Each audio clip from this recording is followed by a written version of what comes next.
Hello po, magandang hapon po sa inyong lahat.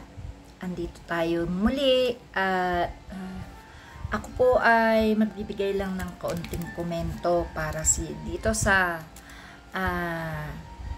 panukalang batas ni Representative Ed Salagman regarding po sa divorce. Bilang author at ang pagkakaalam ko po, third and final reading ay na-approve na po ito, no? Nakakuha po ng boto na 131 para sa okay at 109 naman para sa negative. So, medyo napagtalo-talunan po ito sa aking FB page at nagkaroon ng samot-saring opinyon ang tao. Kung kaya't ako po ay nagbasa at inalam ko po ang mga kahalagahan ng annulment, ng legal separation at ng divorce. At ang mga naaapi po ng mga asa-asawa, babae man o lalaki, ay may karapatang magsampa ng legal na paghiwalay sa ating korte upang paghiwalayin ang kanilang mga ari-arian at ipaalam na sa legal separation ay ang mga ari-arian lang po ang pwedeng paghiwalayin, subalit hindi na pwedeng mag-asawa pang muli po. And para naman po dito sa annulment, makakakuha po ito ng mahalagang paglilitis kung kakayanin nila ang haba at mahal na bayad para sa paglilitis nito. Naiiba po ang annulment sa divorce, no? Maraming dahilan ng annulment at napakatagal pong proseso nito at pag-aaralan lahat sa ating korte o sa ating hukuman ang lahat ng ating sinasampang papel bilang ebidensya kung bakit natin ipinaanal ang ating kasal. Yan po ang napakahirap sa annulment, kung kaya't po isinulong ng ating author ng divorce, Representative Ed Salagman, ang diborsyo. Po?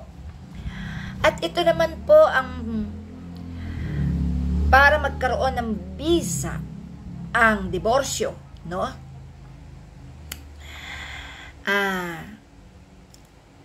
Dapat po may mga maipapakita tayong dahilan para po magkaroon ng bisa ang ating diborsyo or ang ating divorce na ipafile, no? Yung pong mahabang nagtiis na sa piling ng asawang ginagawang punching bag ang mga misis o ang mga mister, yung mahabang nagtiis ng pananakit ng asawa, no? Ng pananakit ng asawa at kailangan may maipakitang mga marka ng pananakit, no? Pang-aabuso, yung panggigipit na baguhin ang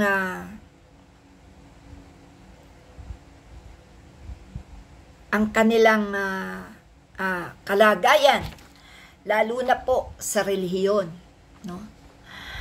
Kung ginigipit ka at gustong baguhin ang iyong relihiyon, kung sinasaktan ka, yung mga politikal, mga kalagayan ng politikal na gustong baguhin at panghihikayat sa prostitusyon, no? pagkukulang sa pamilya, mga nalululong sa drugs, mga nakikiapid, no? Mga lasinggero, no? At yung pong tinatawag na pag-abandona sa pamilya. Yung may mga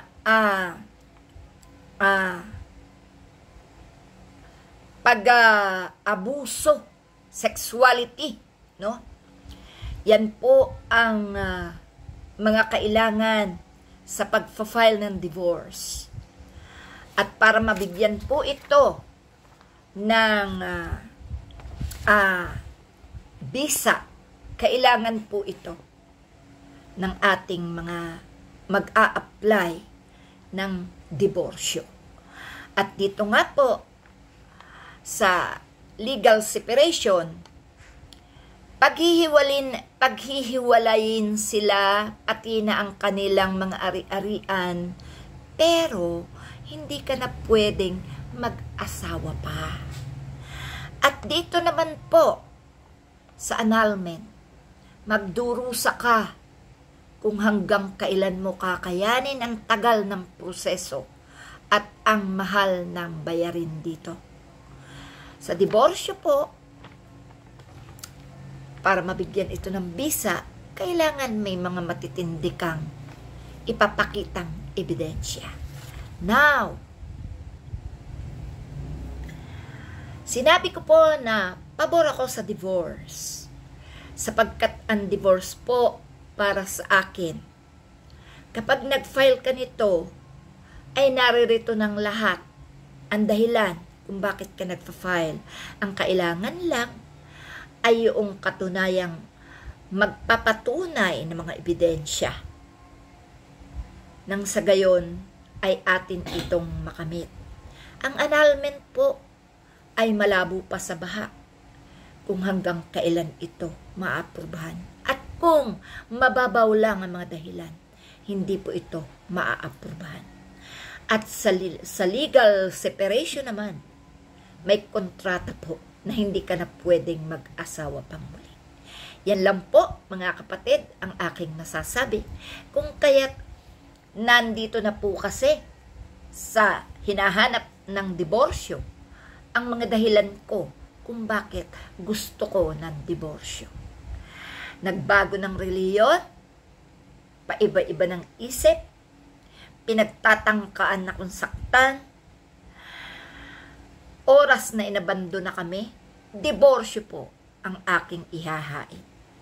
Hindi pa naman po nangyayari kung kaya't wala pa po akong isinasampa sa pakipag-divorce.